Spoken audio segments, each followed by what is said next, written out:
Bom dia, pessoal. Bom dia, boa tarde, boa noite. A gente está chegando então na nossa última semana de aula, tá bom? A gente já está aí na fase final da cadeira, fase final do sistema digestório, tá bom? E o que a gente vai falar essa semana a gente vai entrar na porção, na fase intestinal da digestão. E essa primeira aula aqui a gente vai falar sobre as glândulas anexas, tá? Então, mais especificamente sobre o fígado, e sobre o pâncreas, ok? Eu vou tentar fazer a aula ser bem rapidinho, tá bom? Eu sei que eu falei isso nos outros vídeos e acabei me passando, mas dessa vez é de verdade. Então, qual que é o conteúdo da nossa aula? Então, primeiro a gente vai falar um pouco sobre uma visão geral das glândulas anexas. Depois nós vamos falar especificamente sobre o fígado e terminar falando sobre o pâncreas, ok? Então, agora uma visão geral, né? Então, aqui a gente tem uma representação das glândulas anexas, tá bom? Então, aqui a gente tem a porção inicial do intestino delgado, tá bom? Então, aqui a gente tem o duodeno, o pâncreas, percebam aqui o pâncreas, e o fígado, tá bom? O pâncreas está associado, então, à vesícula biliar, tá bom? E aqui vocês vão ver que existem dutos que levam as as substâncias que são produzidas no fígado aqui para a vesícula biliar, e a vesícula biliar acaba atuando aí como um reservatório da bile, tá bom? Inclusive a bile aqui, no momento em que ela fica armazenada, né, a estrutura aqui epitelial da bile acaba fazendo ajustes finais na composição da bile, ok? Então, saindo aqui da bile, a gente tem um duto, ok? E esse duto, ele acaba aqui no epitélio do duodeno. Então tem aqui um, um esfíncterzinho chamado esfíncter de Oddi, tá bom? Que permite então que a entrada desses compostos biliares. E é interessante a gente falar que o pâncreas ele também apresenta aqui um duto, tá bom? Então o duto pancreático, ok? E esse duto ele acaba se juntando a esse mesmo duto aí que sai da bile, sai do fígado. E ambos esses dutos dão nesse orifício associado aí ao esfíncter de Oddi. Ok? Então aqui quais são as funções do fígado e do pâncreas, tá? Tanto ambas essas duas glândulas anexas, elas têm funções somente secretoras, tá bom? Então o fígado secreta a bile, lembrando, né, a bile ela não é secretada diretamente na luz do intestino, tá? A bile ela é armazenada na vesícula biliar. E quais são as funções da bile, né? O que que tem, quais são os compostos da bile? Então, a bile é composta de sais biliares. A gente vai falar mais da importância desses sais biliares mais para frente. Colesterol, então excesso de colesterol ele pode ser secretado na bile. Pigmentos biliares, tá bom? Então esses pigmentos biliares aqui são formados basicamente pela bilirrubina, que é um composto, é um resíduo metabólico da degradação das hemácias, tá? E é o composto que dá essa cor mais amarelada para as fezes, tá bom? E pode ser encontrado na bile também alguns compostos que são depurados no fígado, né? Então o fígado ele acaba funcionando como um filtro para o sangue e aqueles compostos que a gente já falou anteriormente, né? Então alguns compostos tóxicos ou até alguns fármacos são depurados no fígado e são excretados aí na bile, secretados na bile. A bile, então, é secretada na luz do intestino e esses compostos aí que foram filtrados pelo fígado acabam sendo excretados juntos com as fezes, ok? Na vesícula biliar a gente já falou da importância, né? Então, armazenar e fazer ajustes finais na bile. E o pâncreas, então, vai ter a importância aí de secretar enzimas, então várias enzimas são secretadas pelo pâncreas e são as enzimas que vão atuar aí na digestão intestinal. E o pâncreas também tem uma função bem importante de produção de bicarbonato. Bom, a gente vai falar disso mais para frente. Então, agora nós vamos falar especificamente do fígado, tá? Então aqui eu gostaria de começar falando sobre o sistema porta-hipofisário. O porta-hipofisário não, sistema porta-hepático, tá bom? Então o sistema porta-hepático é essa relação aqui que o fígado tem com a circulação. Então a gente pode observar que aqui a gente tem uma representação do trato gastrointestinal e aqui a gente tem aí os vasos que passam no sistema gastrointestinal. E percebam que aqui a gente tem, né, o sangue saindo do coração e chegando a, ao trato gastrointestinal e a gente vê que todos esses vasos acabam, todo esse sangue que sai, os vasos que saem do trato gastrointestinal são direcionados para o fígado. Então, o sangue sai do trato gastrointestinal, vai primeiro para o fígado. Por que isso? Né? Porque é sobre essa importância que a gente já falou anteriormente do fígado atuando como um filtro mesmo. Então, substâncias que foram absorvidas no trato gastrointestinal já passam rapidamente pelo fígado e ali qualquer composto que tenha sido absorvido e que possa ser tóxico ou que é entendido como uma substância que não deveria estar na corrente sanguínea já é prontamente detoxificado, metabolizado pelo fígado e direcionado aí para bile, tá? Para ser posteriormente secretado nas fezes. E depois esse sangue já, depois de ter sido filtrado, aí vou usar essa palavra filtrado, mas existem depurado, existem palavras melhores. Bom, mas aí esse sangue, depois de passar pelo fígado, é encaminhado aí para o coração, do coração vai seguir esse seu caminho que vocês vão aprender mais especificamente sobre esses caminhos do sangue na circulação mais para frente, ok? Ahn, acho que é isso que eu queria falar nesse. Deixa eu ver aqui. O sangue passa pelo sistema digestório. Os compostos nocivos, potencialmente nocivos, que foram absorvidos, né, no trato gastrointestinal, vão passar pelo fígado. Assim, um ponto interessante também é que o fígado ele tem essa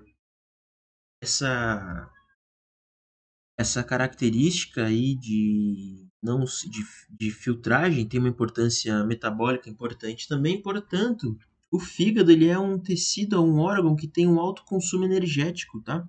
Então aqui os nutrientes que foram absorvidos no sistema gastrointestinal já vão ser usados aí pelo fígado para nutrição e para aí dar conta desse alto consumo energético desse tecido, beleza? Aqui a gente tem uma representação histológica, tá, do fígado. Então o fígado tem essa, aqui interessante a gente observar, né, como que esse tecido está altamente associado com a corrente sanguínea, né, com os vasos sanguíneos. Então o fígado ele apresenta essa estrutura bem interessante. Então, aqui a gente tem os hepatócitos, tá? Que são realmente as células que vão desempenhar as funções hepáticas e percebam que os hepatócitos eles se distribuem assim em seções. Então a gente tem aqui um conjunto de hepatócitos e eles são então rodeados por essas estruturas chamadas sinusídeos hepáticos. Então aqui é onde está passando o vaso sanguíneo, aqui a gente está passando o sangue, né? Então percebam como existe essa associação muito próxima, né? Esse é o sistema porta-hepático, né? Então, associação muito grande do sangue com aí as células hepáticas. Um ponto importante da gente observar também aqui é o duto biliar. Então, aqui são representações do sistema circulatório, ok? Também circulatório. Mas em verde aqui a gente tem uma representação do duto biliar. eu percebo aqui que as células, os hepatócitos, as células hepáticas, elas culminam na luz do duto biliar. Então, as substâncias que são secretadas pelos hepatócitos vão sendo, então, capturadas, aí, vou dizer assim, né, vão sendo direcionadas aí para a luz do duto biliar e vai culminar lá na vesícula biliar, ok? Então, só para lembrar, quais são os componentes da bile? Então, sais biliares, colesterol, pigmentos biliares, né, principalmente bilirrubina, e compostos aí depurados no fígado, né? Então, essa depuração ocorre exatamente pela essa grande associação do fígado com o sistema circulatório. Beleza? Tudo certo, pessoal? Um ponto importante para a gente falar do fígado também é o papel dos sais biliares, tá? Então, os sais biliares, eles têm uma importância, assim, relacionada com a digestão de gorduras. Então, se vocês já tentaram misturar aí qualquer tipo de substância gordurosa, oleosa com água, vocês sabem que essa mistura ela não ocorre. Quem nunca foi tentar tomar uma sopa, colocou lá azeite de oliva e via aquelas gotículas, né, se formando. Então, essa essa capacidade de substâncias gordurosas, oleosas, de formar essas grandes gotículas, essas grandes gotas, quando presentes em alguma substância aquosa, dificulta a digestão dessas substâncias, a digestão dessas gorduras. Então, os sais biliares têm essa função de emulsificar essa gordura. O que, que é isso, emulsificar? Impedir que as pequenas gotículas que são formadas pela motilidade do trato gastrointestinal sejam juntadas numa grande gotícula lipídica. Então percebam aqui, a gente tem uma grande gota lipídica e isso impede que as lipases gástricas e as lipases intestinais, gástricas não, intestinais, desculpa, né, as enzimas lipases, né, as enzimas que quebram gorduras, atuem aqui no interior, eles vão atuar só na superfície dessas grandes gotas lipídicas. Então, o que acontece? A própria motilidade gastrointestinal, os próprios movimentos de mistura, vão fazer com que essas gorduras se separem, que nem quando no caso da sopa, quando a gente mistura ali a sopa, a gente consegue ver que aquelas gorduras, que aquele óleo, o azeite de oliva, ele se dissipa em gotículas menores, mas prontamente já se unifica. Os sais biliares, eles impedem que essa unificação dessas gotas lipídicas, né, no processo que a gente chama de emulsão. É o mesmo mecanismo de atuação do detergente, tá? Então, o detergente faz isso também. Ele consegue ter um prato lá todo engordurado, tu passa detergente e aquela gordura sai, exatamente por esse papel de emulsificante do detergente. Então, os sais biliares fazem isso. Então, essas gotículas são a partir da motilidade do sistema intestinal, são transformadas em estruturas menores, e os sais biliares, então, aqui vão estabilizar essas gotículas e impedir que elas se juntem novamente. Ok? Ahn, no momento em que a gente já tem, então, essas gorduras emulsificadas, a gente vai ter aí a atuação da lipase e da colipase, que são enzimas, então, produzidas pelo pâncreas e que vão fazer a digestão dessas gorduras, tá bom?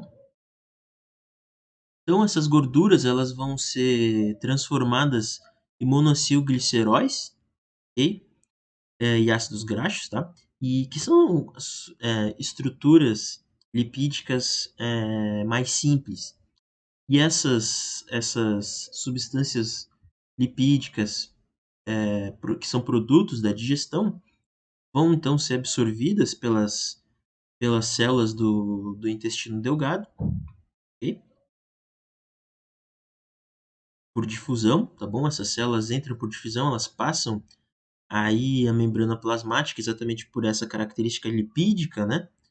então, portanto, não precisam de nenhum tipo de transportador. E lá dentro das células, essas substâncias lipídicas vão ser processadas aí, vão ser associadas com colesterol e proteínas e vão formar uma substância que a gente chama de quilomicron, ok? E esse quilomicron, então,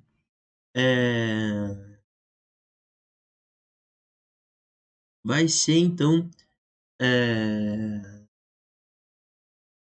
absorvido e distribuído pelo nosso corpo, não pelo sistema circulatório, e sim pelo sistema linfático. Olha que interessante. Então, essas substâncias lipídicas aí, depois de já terem sido digeridas e processadas nas células intestinais, vão ser então encaminhadas aí para o líquido intersticial e vão ser aí distribuídas pelo corpo através do sistema linfático. No caso de todos os outros nutrientes que vão ser absorvidos aí pelo trato gastrointestinal, a gente vai ter aí a distribuição já clássica pelo sistema sanguíneo circulatório. Ok? Ponto interessante é que esses sais biliares que ficaram aqui na luz do intestino delgado vão ser reabsorvidos lá no intestino. A gente vai ver quando a gente estiver falando aí das fases intestinais, a gente vai ver esse processo aí mais especificamente. Como que se dá, né, o controle da secreção hepática? Então, o controle da secreção hepática é bem simples, tá? Ele se dá através de um hormônio que é produzido aí no início do trato gastrointestinal, né? Então, lá no duodeno, que é o hormônio chamado colecistoquinina, tá bom? Então, esse hormônio, ele, quando o bolo alimentar ele chega aqui na primeira porção, quando ele passa do estômago, chega na primeira porção do trato gastrointestinal aqui desculpa, chega na primeira porção do intestino, né, a presença de aminoácidos e de ácidos também vão ativar as células receptoras aqui dessa porção inicial do intestino para liberar a colecistoquinina, tá? E dentre várias funções da colecistoquinina, um hormônio, que a gente vai falar mais para frente, uma dessas funções é ativar então a contração da vesícula biliar, tá? Então a colecistoquinina vai para a corrente sanguínea, chega na vesícula biliar e ativa a contração e a partir dessa contração a gente tem a ejeção então da bile que estava armazenada aqui. Então aí a gente vai ter a secreção da bile e, portanto, o controle aí da secreção hepática a partir da atuação desse hormônio. A gente vai falar bastante desse hormônio mais para frente, ele tem várias outras funções. Ok? Agora a gente já passa para a última parte da nossa aula, no qual a gente vai falar da segunda glândula anexa, o pâncreas.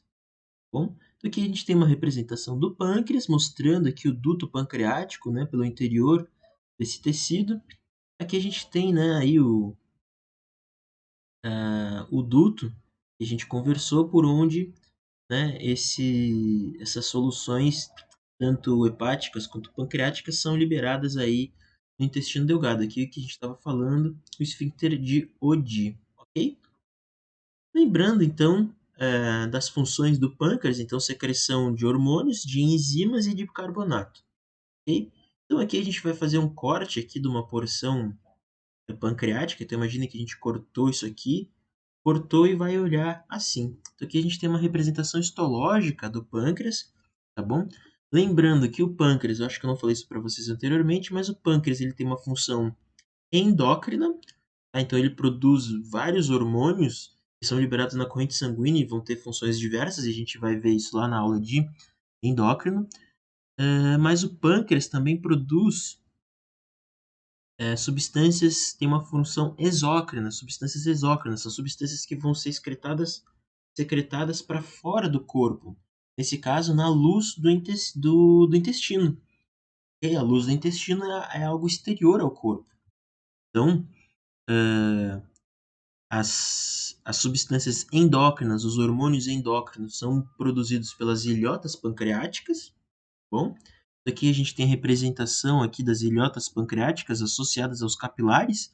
Tá? Então, isso aqui é o sistema circulatório, passa sangue aqui, então aqui a gente tem um capilar, aqui a gente tem outro, certo? Então percebam aqui a associação das ilhotas pancreáticas com o sistema circulatório. Então esses hormônios que são produzidos nas ilhotas pancreáticas são então liberadas na corrente sanguínea, certo? Mas o pâncreas também tem uma função exócrina, bom? E essa função exócrina é a função que está associada ao sistema digestório, então produção aí de enzimas e bicarbonato, ok? Então percebam aqui que essas substâncias exócrinas elas são produzidas pelos ácidos pancreáticos, tá?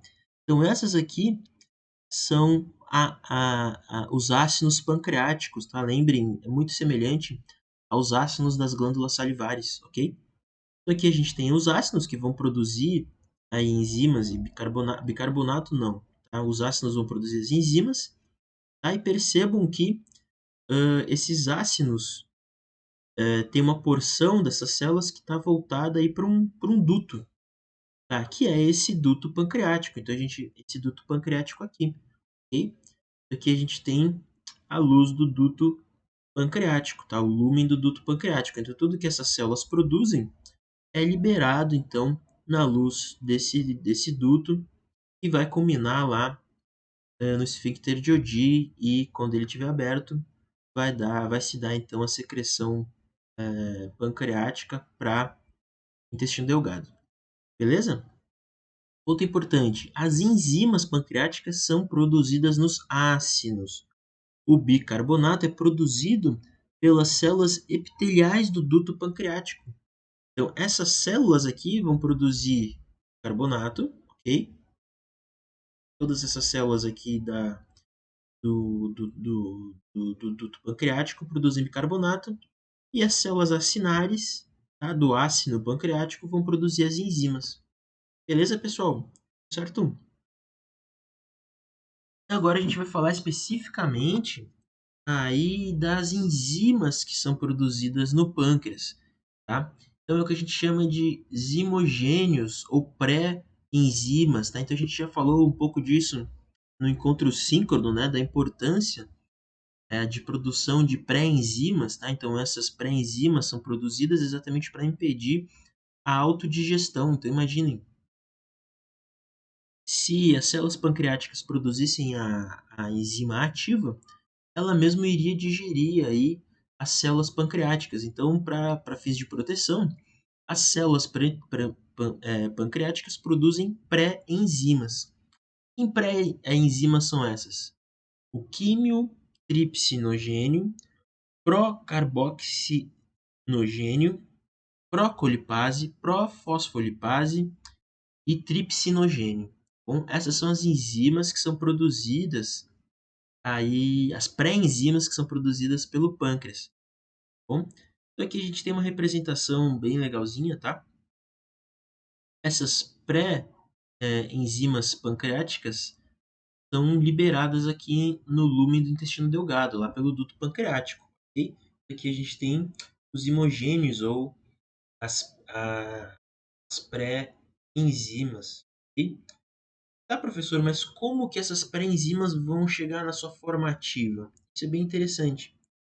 As células da mucosa intestinal, então as células epiteliais da mucosa intestinal, produzem uma outra enzima chamada enteroquinase, tá bom? Essa enzima enteroquinase, ela vai ativar o tripsinogênio, então vai fazer com que o tripsinogênio se transforme em tripsina, ok? A tripsina, por sua vez, vai ativar todos os outros hormônios. Então, a tripsina vai fazer um ataque ácido em todos esses outros pré-enzimas aqui, em todas essas outras pré-enzimas, e vão levar elas para suas formas ativas. Então, quais são as formas ativas? Então, a quimiotripsina, carboxipeptidase, polipase e a fosfolipase, tá bom? Polipase e fosfolipase são enzimas relacionadas aí à digestão de lipídios. Carboxipeptidase está relacionada aí à digestão de carboidratos, ok? e a quimiotripsina e a tripsina estão relacionadas aí à digestão de proteínas. Bom, pessoal, lembrando então, as células da mucosa intestinal produzem a enteropeptidase, tá bom? E essa enteropeptidase ela fica presa aqui nessa borda dessas células da mucosa intestinal, tá bom? Que a gente chama de borda em escova, ok? Certo, pessoal? Agora aqui, por fim, né, eu trago esse outro slide aqui para a gente falar um pouquinho sobre a produção de bicarbonato, né, pelas células do pâncreas e também pelas células do duodeno, que também produzem bicarbonato, tá? Então aqui a gente já viu um pouco esse mecanismo lá na aula de sistema gástrico, tá bom? Mas o primeiro passo para essa produção, o que a gente está querendo olhar aqui? Então aqui a gente tem o lúmen do pâncreas ou do intestino, tá bom? O mecanismo é o mesmo, tá? Então aqui a gente tem a formação de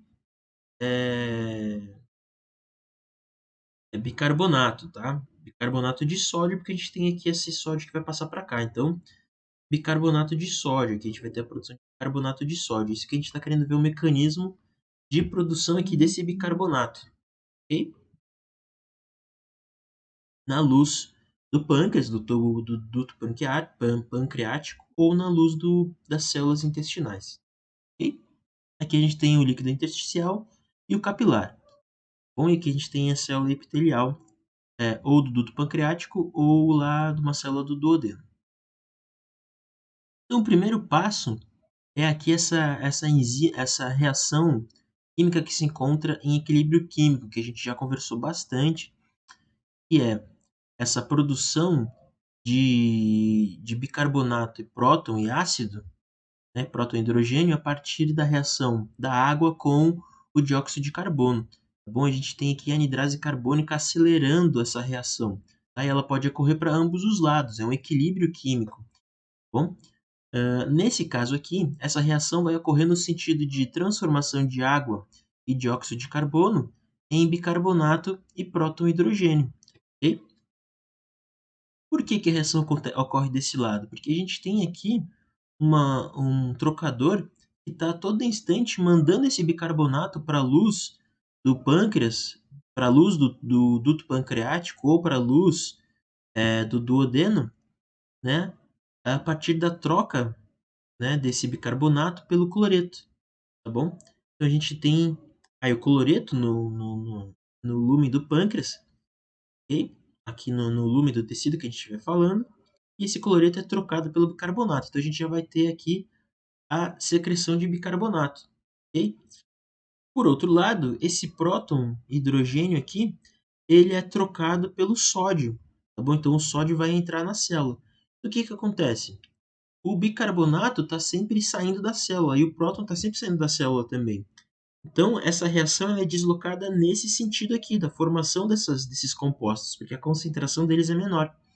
Tá? O que vai direcionar a direção, o que vai direcionar aí para qual lado vai ocorrer essa reação, é exatamente as concentrações de cada um desses compostos. Okay?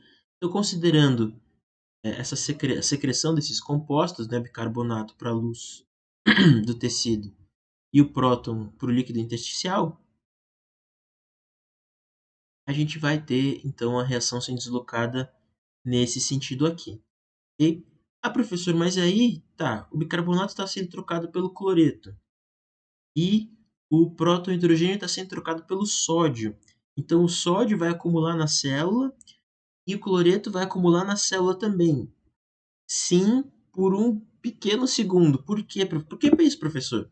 Porque esse cloreto aqui, ele tem um canal que permite a passagem dele para o lúmen desse tecido, ok? Então, o cloreto, ele também vai, por difusão, passar aqui para o lume da célula. E aí ele vai ser trocado pelo bicarbonato e que a gente gera, então, aí um ciclo que permite a excreção contínua de bicarbonato, ok? Nesse outro lado aqui, a gente tem o sódio que estaria se acumulando, mas a gente tem a bomba de sódio potássio ATPase, que também está aí jogando esse sódio para fora da célula, ok? Beleza? E, associado a tudo isso, a gente tem uma outra bomba aqui que a gente chama de sódio potássio 2 cloretos, tá? Então essa bomba aqui, ela também está todo instante jogando sódio, cloreto e potássio aqui para dentro da célula, tá bom? E o potássio está sempre escapando aqui pelo canal de fuga de potássio, ok? Esse é o mecanismo, então, que permite a secreção de bicarbonato e aqui a absorção de protohidrogênio. Aqui é importante a gente falar que esse protohidrogênio ele vai cair na corrente sanguínea e ele vai ajudar a neutralizar aquele bicarbonato que era liberado na corrente sanguínea lá na fase de produção de ácido gástrico no estômago. Vocês lembram que o ácido aqui, o que acontecia era que o bicarbonato era jogado na corrente sanguínea e o próton era jogado na luz do estômago, que a gente tem reação, aqui a gente tem isso ocorrendo de forma inversa. E esse próton aqui, então, vai ajudar a neutralizar aquele excesso de bicarbonato que estava tendo na corrente sanguínea que levava a chamada maré alcalina. Beleza, pessoal? Vocês entenderam? Um ponto importante. Aqui a gente vai ter também a passagem de água e sódio por uma via paracelular, tá? Então, esses água e sódio, eles vão passar entre as células e não por dentro das células. Exatamente por o sódio vai passar para cá, por difusão, por entre as células epiteliais, simplesmente não é por difusão, é por aí uma questão elétrica. Então essa porção aqui do lumen pancreático é mais negativo do que o líquido intersticial. Então o sódio vai ser vai passar então para o lumen do pâncreas, formando então bicarbonato de sódio. Okay? Esse sódio vai estar aqui, formando bicarbonato de sódio. A água vai atrás do sódio e do cloreto, então sal, cloreto de sódio, por a osmose, a água vai passar aqui para o lumen do pâncreas, formando então aí hidratando todas as substâncias do suco pancreático. Okay? Essa é a forma que se dá então a secreção de bicarbonato e, e água para o suco pancreático, ok? Certo, pessoal? Então aqui já acredito que esse é o último slide. A gente vai falar um pouquinho, assim, bem rapidamente, da regulação das secreções do pâncreas, tá bom? Quais são as substâncias que regulam a secreção aí dos compostos pancreáticos? Então a gente tem a colecistoquinina, tá? Então a colecistoquinina, de novo, vai ser produzida aí pelas células do intestino delgado, vai ser liberado na corrente sanguínea e vai chegar nas células pancreáticas e vai estimular a produção de enzimas. Tá bom? Então a colecistoquinina atua aqui nos ácidos pancreáticos, estimulando a produção enzimática. E a secretina, que é um outro hormônio produzido pelo intestino delgado, vai estimular a produção de bicarbonato pelas células do duto pancreático, tá bom? A gente tem o peptídeo inibidor gástrico, ou GIP, que vai estimular a produção de insulina. Aí a gente vai ter a produção aí endócrina do pâncreas, e a gente não vai se ater muito agora nisso, vocês vão ter em outro momento essa questão. Tá? E o peptídeo semelhante ao glucagon também vai estimular a produção de insulina e inibir a produção de glucagon. Esses dois componentes aqui da regulação da ativação da secreção pancreática vão ter funções metabólicas, de regulação da glicemia e tal, vocês vão ver mais para frente, semestre que vem, tá? Então não se atenham muito a isso, é interessante vocês lerem, tá? Mas esses dois hormônios aqui estão então relacionados à atividade das ilhotas pancreáticas que vão secretar hormônios no sangue, ok? Já a secretina e a colecistoquinina vão atuar então na regulação da produção de enzimas pelos ácidos e de bicarbonato e também secreção de água, né? A partir dos dutos pancreáticos.